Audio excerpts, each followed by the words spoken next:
안녕하세요. 기술문화연구자 이광석입니다. 심포지엄 주제가 미술과는 무엇을 연결하는가 라는 주제인데요. 미술과는 무엇을 연결하는가 혹은 미술관에서 무엇을 연결하는가의 지금의 화두는 아마도 포스트 코로나 국면과 관련된 정세 요인이 크다고 봅니다.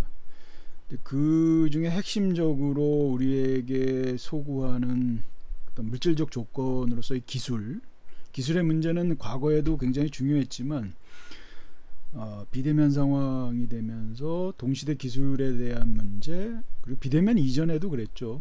이미 그 기술이 우리의 일상이 되고 특히 이제 스마트 기술의 국면이 된 지가 한 10여 년밖에 안 됐는데, 많은 사람들이 기술에 대한 문제의식들을 갖고 그것이 일상 우리 삶과 신체와 긴밀하게 엮이는 부분들, 소위 우리가 이제 데이터 사회라고 하는 국면인데요. 이를 어떻게 봐야 될 것인지의 문제는 사실은 미술관을 사유하기 위한 저는 가장 중요한 변인 중에 하나라고 보고 싶습니다. 그래서 오늘 주제를 동시대 기술의 문제로 잡았습니다. 특히 기술에 저는 이제 양태라고 해서요. 지금 보시는 것처럼 이제 한 4가지 정도의 기술로 분류를 하고 있습니다. 이 개념의 아이디어는 사전에 미리 말씀드리지만 커뮤니티 사상가였던 이반 일리치의 개념에 덕을 많이 받고 그 사람의 아이디어, 일리치의 아이디어를 통해서 이제 이런 기술 개념화를 임의적으로 쓰고 있습니다. 특히 이제 지배적인 기술의 양태와 관련해서 물씬 기술이라는 것은 지금 현재적인 컨템퍼러리한 기술의 모습으로서 물씬 기술이라는 개념을 쓰고 있고요. 이 글의 오늘 핵심적인 지향점이기도 한데, 그 가야 할 방향으로서의 전망으로서의 기술, 이 공생 기술을 적고 있습니다. 하나하나 나중에 다 살펴보겠습니다. 그리고 아래쪽에 보시면 굳은 기술과 무른 기술, 요거는 사실은 이제 일리치 개념입니다. 공생이라는 개념도 그렇고요. 하드테크는 딱딱해진 기술이라는 말처럼 상당히 어떤 그 권력화된 혹은 닫힌 어떤 구조화된 그런 기술의 계기성이 포화 상태인 그런 형태의 기술을 굳은 기술이라고 할 수가 있고요.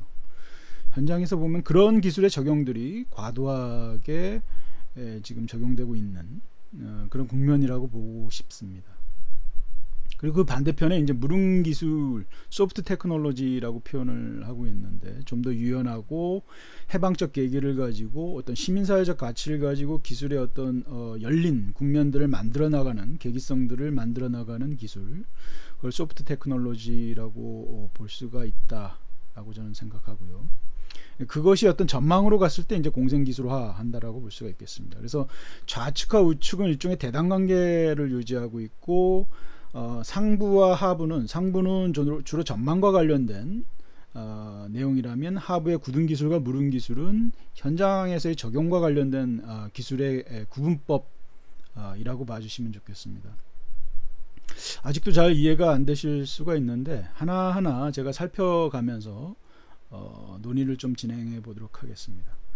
논의 순서는 현재적인 전망, 현재의 지배적인 전망에서 현장에서 적용되고 있는 굳은 기술의 양태, 그리고 징후적으로 나타나는 그 반대 계기, 정황적 계기로서의 무른 기술, 그리고 궁극적 전망을 지닌 새로운 형태의 공생 기술에 대한 목표까지 기술의 지금 현재 스펙트럼들을 좀 한번 보고, 결국은 미술관 안에서, 미술관을 통해서 미술관이 무엇을 연결할 것인가의 문제에 있어서, 기술에 있어서는 우측에 있는 이 2가지 공생과 무른 기술의 어떤 계기성들을 포괄하는 형태로 가야 되는 것이 아니냐 하는 것이 이제 이 글에 어떻게 보면 제가 말씀드리고 싶은 결론이라고 볼 수가 있겠습니다. 자, 물씬 기술로부터 한번 시작을 해보겠습니다. 첫 번째, 현재 지배적인 경향, 왜 이러한 물씬 기술이 현재 문제가 될 수밖에 없는가의 구조적인 원인에 대해서 한번 좀 살펴보려고 하는데요. 일단은 슬라이드에 제가 적어놓은 데피니션은 이렇습니다. 자본주의 성장 숭배의 절대 대상으로서 초월적 자본주의 기술의 지위다라고 했고, 그리고 모든 것이 데이터로 전환되는, 데이터파이드 되는 그런 사회를 살아가는 현대인의 지배적인 기술 감각의 조건이 이제 물씬 기술화 됐다라고 보고 있는데요. 단순히 이제 기술이 생산력, 과거에는 이제 생산력이나 어떤 사물을 변형시키는 수단, 툴 정도로서 우리가 생각을 해왔죠. 자본주의 사회에서는 적극적인 이제 생산력을 만들어 나가는 하나의 매개 장치로서 기술을 생각해 왔는데, 그것이 급기야 이제 물신적 대상, 초월적 대상으로 된다라는 것은 일종의 모든 성장과 발전과 인간의 의식까지 포함해서 그것이 하나의 절대 상수가 되고 객체화되는, 객관화되는, 절대화되는 그런 국면에 이른 것이 이제 물신 기술의 상황이라고 저는 보고 싶습니다. 그래서 그것을 부추기는 원인은 사실상 코로나19 변수가 가장 크다라고 볼 수가 있겠죠. 소위 비대면, 언택트라고 하는 소통의 방식들이 심화되고 있지 않습니까? 그러니까 물질적인 관계 혹은 사회적, 우리가 일상적으로 물리적 접촉을 통한 사회적 관계들이 전자적인 비대면 상황 혹은 특정의 프로세스를 자동화하는, 특히 이제 인공지능을 통해서 자동화하는 어떤 판단이나 프로세스를 입력값을 줘서 명령을 수행하게 하는, 프로그래밍화해서 그것을 이제 인공지능 알고리즘의 명령이라고 보통 우리가 얘기하는 그런 형태의 기제들이 가속화되죠. 그것이 사회에 많이 적용되고, 그것은 단순히 이제 경제 영역에서의 적용뿐만이 아니고 사회 전반적인 형태로 비대면 관계성, 소통의 관계성들이 늘어난다라고 볼 수 있겠죠. 이런 것이 장기화되고 기존에 우리가 물리적인 관계성 속에서 접촉과 관계성 속에서 해결하던, 그래서 상대에 대한 어떤 공통 감각들을 깨치던 그런 시대와는 다른 기술 감각들이 좀 더 확장되는 국면이라고 할 수 있습니다.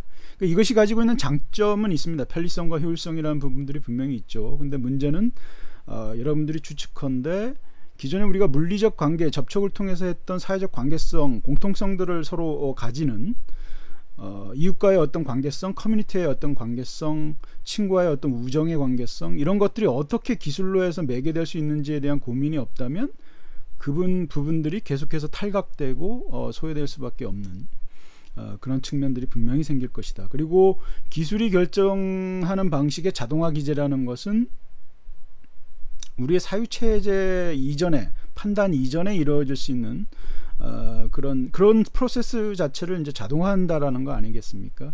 어떤 판단이나 이런 기제를 판단을 하는 그런 의식적 과정 자체를 생략하는 것을 알고리즘에 위임을 시키는 방식들이죠.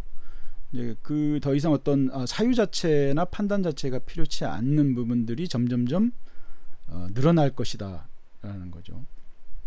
그러니까 선 판단 자체를 기계에 위임하고 위탁하는 그런 새로운 기술 질서 속에서 인간과 인간과의 관계성이라는 것이 제대로 성립될 수 있겠느냐 생각했을 때 굉장히 회의적인 그런 전망들이 나올 수밖에 없겠다라는 게 이제 제 생각이고요. 두 번째로 플랫폼 질서라고 할 수 있습니다. 플랫폼이라는 것은 일종의 중개 매개지라고 볼 수가 있죠. 우리가 익숙히 아는 플랫폼을 생각하시면 좋겠습니다. 필요에 따라서 어떤 사람은 자기가 남아도는 어떤 자원들을 공유하고자 나서고, 그것을 소비하고자 하는 사람도 거기에 플랫폼에 와서 필요한 데이터나 컨텐츠나 교통이나 이런 것들을 이용하는 방식, 서비스를 이용하는 방식, 자원을 이용하는 방식이죠. 중개지가 이제 플랫폼이라고 할 수 있는데, 그 플랫폼이라는 것은 디지털 영역 안에 있는 것이죠. 일종의 이제 앱 같은 것들이 이제 대표적인 플랫폼이라고 볼 수가 있고, 이와 같은 플랫폼 질서라는 것이 물리적인 공간에서 혹은 뭐 디지털적인 어떤 사유나 지식 체계에도 마찬가지죠. 그런 것들을 다 중개하고 통제하고 관할하고 배치하는, 그러니까 배치를 할 수 있는 어떤 새로운 힘을 가진 존재로서 등장하게 된다라는 것이죠. 그래서 단순히 디지털 영역이 현실의 질서를 확장하는 것이 아니고 오히려 거꾸로 플랫폼이라는 것이 현실의 자원이나 서비스나 노동이나 이런 것들을 구획하고 획정할 수 있고 배치할 수 있는 새로운 권력체로 등장하게 된다. 그게 이제 새로운 플랫폼 질서라고 할 수 있겠고요. 마지막으로 그런 플랫폼 질서가 하나의 개를 형성하는, 스피어를 형성하는, 영역화되는 것이 이제 지금의 저는 메타버스 논리다라고 보고 싶습니다. 혹은 혹자는 이제 이것을 가상과 현실이 혼재된 혼합현실이라고 하기도 하고요. 저 같은 경우는 이제 피지털이라는 개념을 쓰고 있죠. 피지컬과 디지털이 합성된 그런 개념으로서 얘기를 하고 있습니다. 이 세 가지 메타버스, 혼합현실, 피지털 질서라는 것은 단순히 현실이 디지털로 확장된다라는 것뿐만이 아니고 아까 플랫폼 질서, 바로 전에 플랫폼 질서가 현실의 자원이나 노동이나 서비스의 원리들을 중개하고 재배치시키는 것과 마찬가지로 가상에서의 어떤 행동이나 결과물, 수행성 자체가 현실에 바로 연결이 되는, 가상에서의 회의, 출석, 그런 것들이 졸업식, 입학식 이런 것들이 이제 현실의 논리로 그대로 인정이 되는 것이죠. 그러니까 게임이라는 것은 가상 그 안에서의 카타르시스를 느끼고 그 가상 공간 안에서, 온라인 공간 안에서 끝나는 행위가 게이밍이고, 게임이라고 한다면 지금의 메타버스, 혼합현실, 피지털이라는 것은 가상의 행위 자체가 현실에 직결되는, 그래서 가상에서의 어떤 구입이 실제 자산화할 수 있는 것처럼 실제 가상 자산화라는 개념이 있지 않습니까? 그런 것처럼 그런 구입 행위 자체가 현실의 부를 증진하는 방식으로 가는, 그래서 이전에 우리가 익히 알고 있었던 그런 현실과 가상의 공존뿐만이 아니고 가상이 현실을 주도하는 역전된 그런 물리적 공간을 가상 공간이 주도하는 그런 현실이 점점점 강화되면서 우리의 실제 존재적 감각 자체가 굉장히 혼동이 일어나는 그런 상황에 이르게 된다는 거죠. 이런 세 가지, 제가 크게 지금 코로나19 변수, 플랫폼 질서, 그 다음에 메타버스 외 그런 현실 감각에 역전된 기술 상황들, 이런 것들이 사실은 기술에 대해서 우리가 제대로 된 성찰적인 그런 사유들을 증대시키기보다는 오히려 이런 질서들을 사적 기업들, 자본들이 만들어내고 확장하면서 실제 우리들이 성찰적으로 기술에 대해서 접근해야 될 그런 힘들을 점점 약하게 만들고 소외시킬 수 있다라는 것이 이제 물신이라는, 기술의 물신성과 관련해서 상당히 우려되는 부분이라고 볼 수가 있겠습니다. 자, 그의 현실태로서 좀 더 구체화된 얘기들을 한번 해보겠습니다. 저는 그걸 이제 하드 테크놀로지, 굳은 기술, 그러니까 말랑말랑할 때는 이것을 다른 형태로 변형이 가능한데, 굳었다라는 것은 현실적으로 보면 용도 변경이 쉽게 가능하지 않은, 특히 이제 R&D가 많이 투여된 자본의 기술일수록 굳은 기술화되는 경향들이 있고, 지금 여기 말씀드린 대로 중앙 통제의, 그리고 환경 파괴적이고 억압적이고 사유화된 계기성들을 많이 담고 있는 기술의 양태가 굳은 기술이라고 볼 수가 있겠습니다. 그 징후적으로 첫 번째가 많이들 이제 언급하는 것이 코로나 방역 통제 기술. 이것은 동전의 양면과 같죠. 효율성, 안전, 바이러스로부터의, 코로나 바이러스로부터의 안전과 효율성, 빠른 동선 추적이라는 그런 어떤 기술에 대한 어떤 믿음 같은 것들이 점점 우리가 의지나 이런 것들이 커져가는 국면들을 만들어내고 있죠. 그래서 어디나 QR코드 찍고 안면 인식하고, 그리고 체온 재고, 이런 측정하는 방식, 체온을 측정하면서 바로 신원 확인이 가능한 방식, 동선을 벗어나면 의심자나 확진자가 동선을 벗어났을 때 끊임없이 이제 신체적인 추적들을 하는 방식들, 이런 것들이 굉장히 이제 아시아적인, 동아시아에서 많이 쓰이고 있는 기술, 방역 통제 기술이라고 할 수가 있겠습니다. 안전에 효과적이지만 동전의 양면이 있는 거죠. 정보인권의 침해 요인들이 계속 있고, 이런 기술 도구적 합리성에 의존하면 기술이라는 것은 이런 한번 사회에 각인이 되면 그것을 빼내기가 굉장히 어렵다. 법제도와 달라서 법이나 제도는 문구화된 것들은 눈에 보이기 때문에 가시화된 그런 영역 안에 있기 때문에 쉽게 우리가 그 잘못들을 끄집어낼 수가 있는데, 기술이라는 것은 한번 인베디드 된, 각인이 되는 효과가 있지 않습니까? 그것을 다시 끄집어내기도 어렵고 무엇이 잘못됐는지를 알기도 어려운 거죠. 그래서 현재 코로나 국면, 포스트 코로나 국면 하에서 우리가 많은 방식으로, 여러 방식으로 쓰고 있는 방역 통제 기술들이 포스트 코로나 국면에서 끊임없이 계속해서 소구되거나 안착될 수 있다. 그랬을 때 가지는 기술 도구적 합리성의 문제, 그거는 굳은 기술이 될 수 있고, 기술이 가지고 있는 어떤 해방적 계기들을 점점 좀을 먹어갈 수 있는 그런 형태의 기술이 아닌가라는 생각입니다. 그래서 상당히 조심해야죠. 데이터의 관리에 있어서도 그렇고, 특정의 통제 혹은 추적 기술들을, 감시 기술들을 동원할 때도 굉장히 주의가 필요한 부분들입니다. 두 번째가 이제 사회화된 기술의 사회감각화라는 의미는 사적으로 만들어낸, 예를 들면 SNS가 대표적이죠. 소셜 미디어가 사회의 어떤 소통의, 사회적 관계의 기본적인 수단이 되어버리는, 그래서 사회적 감각에 있어서 소셜 미디어가 기술적 인프라가 되는 문제들이 발생한다. 그것이 뭐가 문제냐 라고 하실 분들도 있습니다. 근데 사실은 사적인 소셜미디어들이 만들어내는 알고리즘의 기법, 요즘에 많은 분들이 다 알고 계시죠.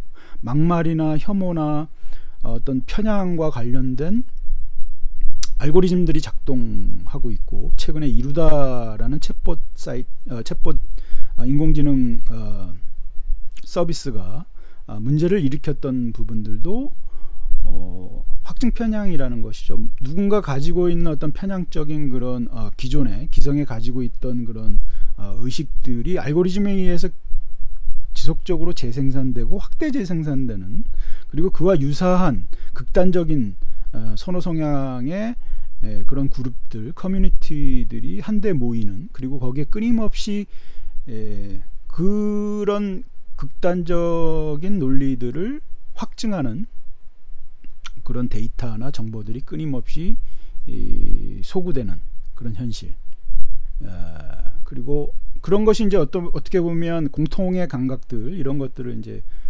무너뜨리는 그런 힘으로 작동하고 있는 것이죠. 그래서 사회감각화, 사회화된 기술이 사회감각화한다라는 것은 그런 알고리즘의 극단화 경향, 확증 편향적 경향, 오류들이 우리의 소통의 기본 프레임이 됐을 때, 인프라가 됐을 때 가질 수 있는 문제점, 이것들을 어떻게 우리가 극복할 수 있는지의 문제, 난제로서 등장하게 된다라는 것이죠. 굉장히 난제가 되겠죠. 그거에 대한 정확한 해법은 사실은 중지를 모아야 될, 사회적 중지를 모아야 될 그런 시점에 저는 있다라고 보는데요.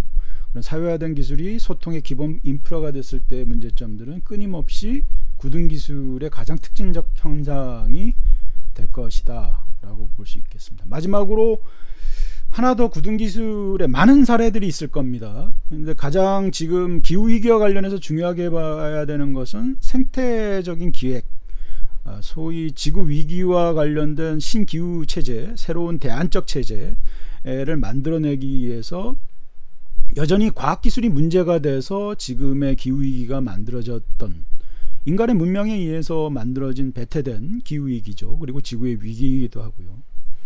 그런 기술, 과학기술에 대한 성찰적 어떤 반성이나 이런 것들이 전혀 없이 또 다른 기술을 통해서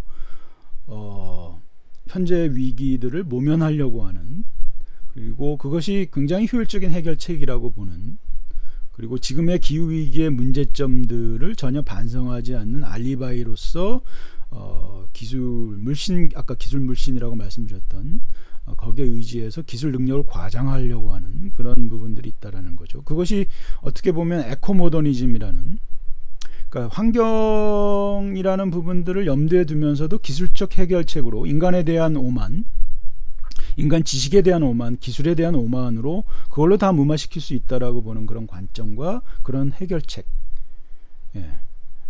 그 환경 비즈니스가 아주 대표적인 거죠. 뭐 최근에 그린 와싱이라고 얘기하는 지금의 위기 상황을 기술로 사업화하려고 하는 그런 류의 구동 기술들이 등장하고 있고, 기술에 대해서 본원적인 우리가 성찰적 자세, 생태와 기술과의 관계성들을 재조정하지 않는 그런 사유의 기술 발전이라는 것은 결국 구동 기술의 일부일 수밖에 없다라고 볼 수가 있겠습니다. 자, 다음으로 무릉 기술입니다. 이것은 구동 기술의 현장 속에서의 지배적 경향에 대항한 어떤 호혜성이나 전복성이나 주류에 대한 전복성이죠. 어떤 다원성이라고도 또 볼 수가 있겠습니다. 그리고 시민사회의 어떤 그런 상상력, 그런 가치들을 확인할 수 있는, 기술을 통해서 확인할 수 있는, 기술로 매개된 그런 소프트한 테크놀로지를 볼 수가 있습니다.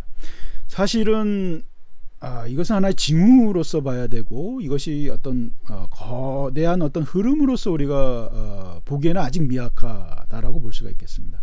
저는 여전히 이제 하드 테크놀로지와 그리고 물신화된 그런 기술의 전망 속에서 하드 테크놀로지가 주류화되는 그런 현실을 목도하고 있다라고 보고 싶고요. 그 와중에 적어도 이 몇 가지 그런 경향성 속에서 우리가 어떤 가능성을 찾아야 되는 것이 아니냐 하는 것이 이제 제 생각인데요. 첫 번째로 좀 주목하고 싶은 게 시빅 해킹이라는 개념입니다. 들어보신 분들도 계시겠지만, 해킹이라는 것은 본인이 즐거워서 어떤 특정한 목적을 가지지 않고 즐겁게 어떤 그룹들이 모여서 기계 장치들을 뜯어보면서 거기서 어떤 재미와 희열을 느끼는 그런 과정이죠. 그 뜯어내면서 기술의 설계를 어떤 역설계를 하고 기술의 내부 구조가 어떤지, 이것이 어떤 원리로 형성이 됐는지를 알게 하는 행위가 보통 해킹이라고 얘기를 하고 있습니다. 이게 불법적인 용어로서도 많이 얘기되지만, 보통 우리는 해킹과 구분해서 그 불법적인 기술의 분해나 어떤 특정 컴퓨터 서버에 액세스를 한다든지 특정인의 금융정보를 훼손한다든지 하는 행위를 크래킹이라고 보통 얘기를 하거든요. 그래서 해킹은 굉장히 긍정적인 의미로서 볼 수가 있겠습니다. 앞에 시빅이라고 붙인 것은 시민의 해킹이죠. 해킹 행위가 굉장히 인텔리적인 중산층의 백인, 보이지 않는 곳에서 굉장히 이 기술의 공학도적인 그런 소양을 가진 이들의 해킹이라고 볼 수 있다라고 한다면, 여기서 얘기하는 시빅 해킹이라는 것은 시민사회, 디지털 기술을 매개로 한 시민사회의 민주주의적인 어떤 혁신, 기술 혁신이라고 볼 수가 있는 것이죠. 다양한 형태의 우리가 시민사회의 의제들이 있지만, 기술을 매개해서 한 사회의 어떤 가치들을 향상시키려고 하는 그런 흐름들이 분명히 존재한다라는 것이죠. 그래서 지금 코로나 국면과 관련해서는 코로나19 초기에 기억을 하실지 모르겠지만, 마스크 지도를 일반 대학생이 만들었었죠. 그전에는 특정의 어떤 그런 바이러스들이 확산되고 있었을 때 일반 시민들이 기존의 그런 매핑할 수 있는 그런 프로그램을 통해서 만들었던 그런 경우들이 있었는데요. 예를 들면 뭐 구제역 지도 같은 것도 대표적인 시민사회가 개입해서 협업적인 방식으로 특정의 정보들을 공개하고 지금 현재 자원들이 어떻게 지금 포진하고 있는지를 매핑할 수 있는 그런 서비스들을 스스로 만들어낸 것이죠. 이와 관련된 이런 기술의 시민사회적 활용과 관련된 측면들이 상당히 최근에 주목을 받고 있고, 그런 흐름들이, 시민사회의 자발적 흐름들이 사회화된 질서 안에서 나름 자생적으로 성장을 하고 있습니다. 근데 이런 부분에 저는 주목을 좀 해야 되겠다. 그거는 이제 어떤 공적 데이터를 가지고 시민사회 이로운 방식으로 쓰는 방식도 있을 수가 있고요. 그리고 데이터 사회 국면에서 모든 것이 사유화되고 우리 생체 정보까지도 사유화해야 되는 질서 속에서 이것을 어떤 커뮤니티적인 혹은 그 데이터를 만들어낸 자가 생산한 그런 시민들 사이의 어떤 그 복리를 증진시키는 공통의 어떤 부를 늘리는 방식으로 데이터를 활용하는 것, 이런 데이터나 혹은 기술을 활용하는 것, 이런 논리들이, 이런 문화들이 확장되고 있다라고 볼 수가 있고요. 그것을 이제 뭉뚱그려서 우리가 시빅 해킹이라고 할 수가 있고, 이에 좀 주목을 할 필요가 있다라는 것이 이제 첫 번째 흐름이고요. 두 번째는 정동의 흐름입니다. 어떤 그 사회적, 저는 이제 그것이 이제 피지털이라는 그런 정서라고 보는데, 그러니까 자본의 정서가 플랫폼을 통해서 움직인다면 사실상 피지털 정서는 어떤 공간과 연대의 어떤 개별적인 이용자들의 시민사회의 정서라고 볼 수가 있겠습니다. 예를 들면 강남역에 묻지마 살인 사건이 났을 때 사람들이 포스트잇을 붙였던 그런 포스트잇 정서라는 것도 트위터의 140자 문화가 물질 공간에 현현한 방식이라고 저는 보고 싶고요. 그와 같은 정동의 흐름들이 구의역 청년 사망도, 청년 노동자가 사망한 그런 사건이 있었죠. 그 당시에 일반 시민들이 보여줬던 어떤 공감의 연대의 정서들, 그때도 또한 포스트잇으로서 표현들을 했는데요. 그런 그 약자에 대한 우정의 표현 방식, 공감과 연대의 표현 방식, 이런 부분들이 계속적으로 디지털 국면에 의해서 활성화되는 새로운 양식들이 나오고 있다. 그 중에 대표적인 게 포스트잇이었다면 온라인 공간 안에서도 다양한 미디어를 통해서 이와 같은 공통의 감각, 연대의 감각들을 보여주는 그런 새로운 현상들이 등장하고 있다라고 보고 싶고요. 이제 그런 것들이 새로운 정동의 흐름이자 물음 기술, 말랑말랑하게 이제까지 딱딱하게 굳어진 그런 기술들을 깨고 새로운 대안적인 시민사회적 가치들을 확장할 수 있는 그런 새로운 형태의 기술 사용이라고 볼 수 있지 않겠느냐 하는 게 이제 제 생각이고요. 마지막이 이제 커먼지적 가치 확산입니다. 커먼지적 가치라는 것은 결국은 특정의 목적을 가지고 특정의 자원을, 특정의 그룹들이 협업적으로 공통의 가치들을 확산하려고 하는 그런 흐름이라고 볼 수가 있는데요. 예를 들면 플랫폼이라는 것이 플랫폼 소유자 혹은 브로커에 의한 이익의 독식, 승자 독식의 구조들을 가지고 있다면 플랫폼은 다양한 형태의 노동과 노동자들이 거기에 참여하고 있고요. 서비스를 이용하는 이용자들이 있는 것이죠. 그에 매달린 다양한 사람들이 경영에 책임을 갖는, 실제 경영에 참여하는 그런 형태의 구조가 바로 플랫폼 협동주의라고 볼 수가 있겠습니다. 그러니까 이제까지 우리가 알고 있었던 기업의 운영 구조를 깨는 플랫폼을 중심으로 해서 새로운 민주적인 경영 책임 구조 혹은 이익의 재분배의 구조들이 새롭게 만들어질 수 있다라는 것이고요. 그리고 그것을 통한 플랫폼이나 다양한 의사소통의 그런 기술들을 활용해서 하나의 조직화를 이뤄내는데 중요한 툴로서 기술이 쓰일 수 있다라고 볼 수가 있는 거죠. 예를 들면 플랫폼 배달 노동자들이 서로 모이기가 어렵지 않습니까? 그러니까 이 사람들이 의사결정을 하고 특정의 안건에 대해서 토론을 하거나 1인 1표를 행사할 수 있는 그런 구조는 모이지 않으면 안 되는 그런 구조였던 것이죠. 근데 그들 내부에 그런 그 동종의 일을 하면서 공동의 가치를 가진 그런 커먼즈 내에서의 어떤 의사결정 구조를 탄탄하게 하고 어떤 협업적 가치들을 확산할 수 있는 힘은 소통의 기술에 의해서 이루어질 수 있다. 그것이 뭐 플랫폼 기술이 됐든 아니면 다른 형태의 네트워킹 기술이 됐던 그에 의해서 물은 기술에 의해서 소프트 테크놀로지에 의해서 그들이 추구하는 커뮤니티적인 가치들을 확산시킬 수 있는 그런 중요한 힘을 얻을 수 있다라는 점에서 굉장히 중요하다라고 볼 수가 있고, 실제 이러한 대안적 뭐 조직화 경향과 관련해서 혹은 공통의 부를 자본으로 또 자유로운 방식으로 협업해서 키워나가는 이런 흐름들이 이미 서구에서 그리고 국내에서도 자그마하지만 이미 그 시작을 볼 수가 있습니다. 그래서 이런 소프트 테크놀로지의 경향성에 대한 주목이 굉장히 우리에게 중요하다라고 볼 수가 있겠죠. 자, 마지막으로 공생의 기술입니다. 물은 기술이 우리에게 어떤 징후적으로 사회적인 어떤 공통감각, 나와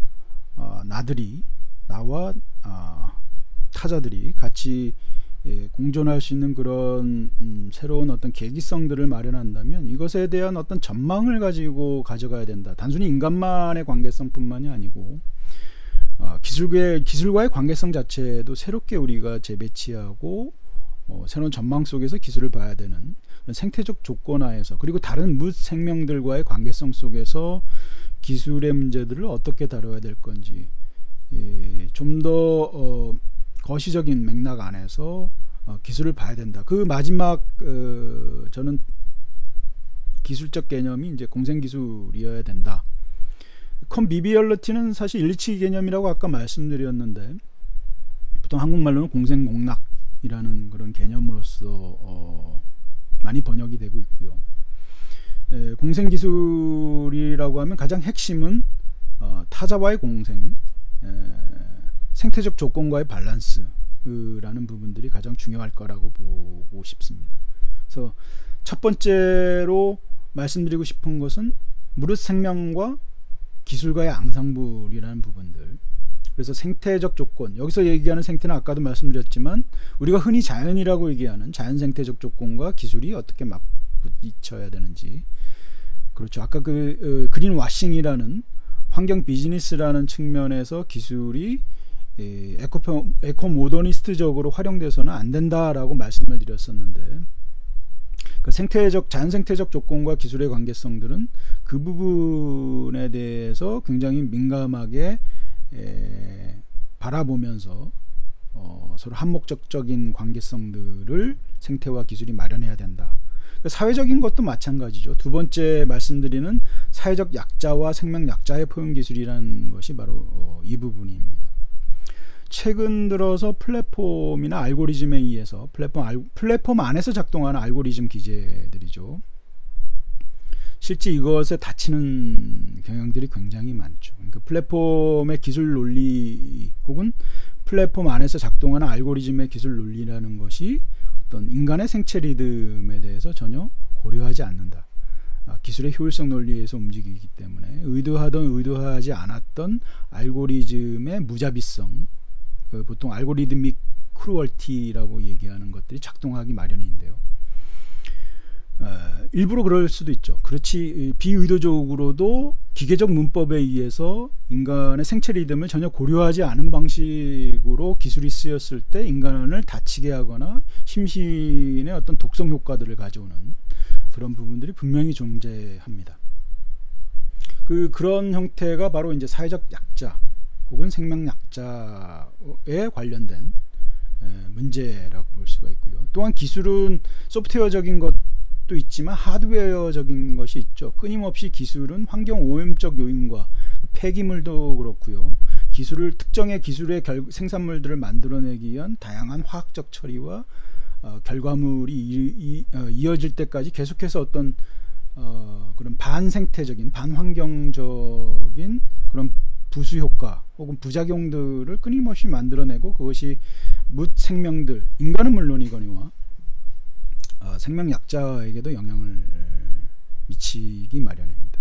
그러니까 이런 것들을 어떻게 최소화시킬 것인지, 기술이 가지고 있는 독성을 어떻게 끌어내릴 것인지의 부분, 그리고 다른 인간들, 사회적 약자, 아까 말씀드렸던 타자화된 노동자들, 알고리즘에서 다치는 것들을 어떻게 미연에 방지하고 좀 더 그 수위를 낮출 수 있을 것인지에 대한 정치학, 생태 정치학이 마련이 돼야 된다라는 것이죠.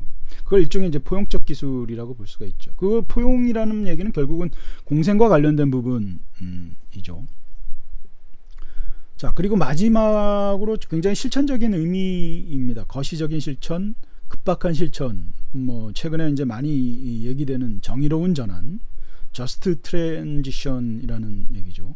그러니까 전환을 하되, 그러니까 기술적으로 굉장히 그 신기술에 기반한, 혹은 지금 기후 위기라는 국면 속에서 생태의 친화적인 방식, 환경의 친화적인 방식으로서의 에너지 전환이라는 부분이 있고 기술 전환이라는 부분들이 분명히 있습니다. 그러니까 그것이 이제 전환의 이슈, 트랜지션의 이슈라고 본다면, 여기서 얘기하는 정의로운이라는 것은 타자와 약자와 뭇 생명을 고려하는 인간 과학기술의 개발이라고 볼 수가 있겠죠.